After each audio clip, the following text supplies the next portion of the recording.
అందరికీ నమస్కారం. Anvita's cook house లో ప్రారంభమవుతున్న మొదటి సీజన్ అన్వితాస్ క్లాసిక్స్ కి స్వాగతం.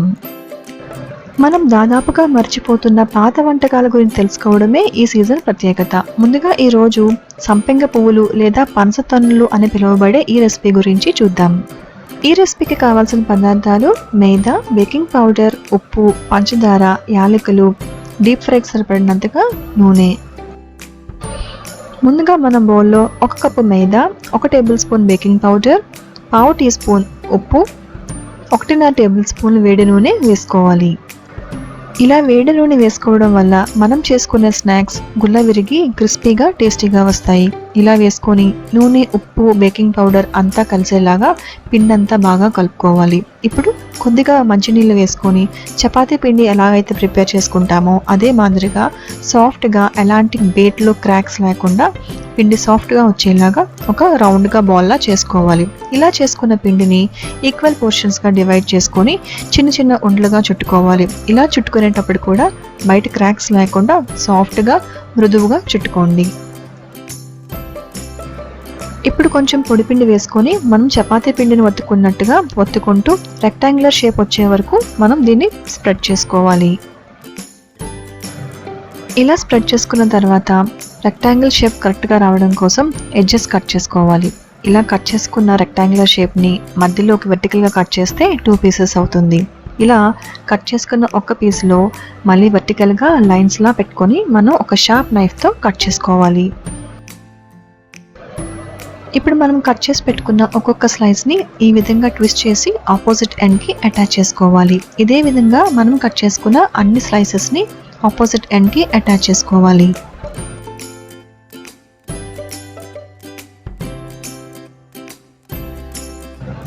మనం ఇలా అటాచ్ చేసుకున్న ఎండ్ వైపు పిండి ఎక్కువగా అయ్యి దల్సర్గా రాకుండా కొంచెం పిండిని తీసుకొని మళ్ళీ నీట్గా సాఫ్ట్గా రోల్ చేసుకుంటే మనం చేసుకున్న షేప్ ఫ్లేవర్లా చాలా బాగుంటుంది.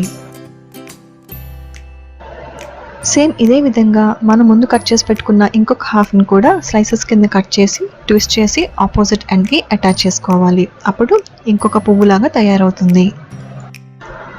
మనం మిగతా పువ్వులను తయారు చేసుకునే లోపు ఆల్రెడీ ప్రిపేర్ చేసి పెట్టుకున్న పువ్వులు మీద క్రాక్స్ రాకుండా పువ్వులు డ్రై అయిపోకుండా ఉండాలి అంటే ఒక తడిగుడ్డతో ఆ పువ్వుల్ని కవర్ చేసుకోవాలి. సో చూస్తున్నారు కదా, ఇదే విధంగా పిండి అంతటిని కూడా సంపంగి మొగ్గల్లాగా తయారు చేసుకొని పెట్టుకోవాలి. పంచదార పాకం ప్రిపేర్ చేసుకోవడం కోసం ఏ కప్పుతో అయితే మనం పిండి తీసుకున్నామో అదే కప్పుతో షుగర్ తీసుకొని 1/2 కప్పు వాటర్ వేసుకొని 3 యాలకులు లేదా 4 యాలకులు వేసుకొని పంచదార కరిగే వరకు బాయిల్ చేసుకొని ఉండపాకం రావడానికి 1 నిమిషం ముందుగానే స్టవ్ ఆఫ్ చేసుకోవాలి. ఇలా పాకం వచ్చేలోపు మనం ప్రిపేర్ చేసి పెట్టుకున్న పువ్వుల అడుగువైపు కూడా స్టిక్ చేసుకొని ఒకదాంతో ఒకటి మనం ఆయిల్లో వేసుకొని డీప్ ఫ్రై చేసుకోవాలి. ఇలా స్టిక్ చేయకపోతే మనం ఆయిల్లో వేసినప్పుడు పువ్వు అడుగు భాగాన విడిపోయి చూడడానికి అందంగా రాదు. కాబట్టి అడుగు వైపు కూడా ఒక రేఖతో ఒక రేఖని స్టిక్ చేసుకోండి. లో ఫ్లేమ్లో పెట్టుకొని సంపెంగ పువ్వు కలర్ వచ్చేంత వరకు వేయించుకొని ఈ పువ్వులని పంచదార పాకంలో వేసి గ్యాప్స్ లేకుండా పంచదార పాకం అంతా ఈవెన్గా కోట్ అయ్యేలాగా కోట్ చేసుకొని పక్కకు తీసి పెట్టుకోవాలి. పాకం ఆరే వరకు 5 నిమిషాల పాటు పక్కన పెట్టుకుంటే crunchy and crispy snacks ready అయిపోయినట్టే. ఈ రెసిపీ ఫస్ట్ టైం చేసినా కూడా పర్ఫెక్ట్గా రావడం కోసం ఈ టిప్స్ అండ్ ట్రిక్స్ ఫాలో అవ్వండి. సంపంగి పువ్వులు క్రిస్పీగా రావాలి అంటే బేకింగ్ పౌడర్ మెజర్మెంట్ ఎప్పుడు కరెక్ట్గానే తీసుకోవాలి. పంచదార పాకం పట్టుకునేటప్పుడు పంచదార గట్టిగా అయిపోతే కనుక మరికొన్ని నీళ్లు వేసుకొని మళ్ళీ వేడి చేసుకొని పువ్వులను వేసి ఈవెన్గా కోట్ చేసుకోవచ్చు. ఈ టిప్స్ ఫాలో అయ్యి ఈసారి రెసిపీ ట్రై చేయండి.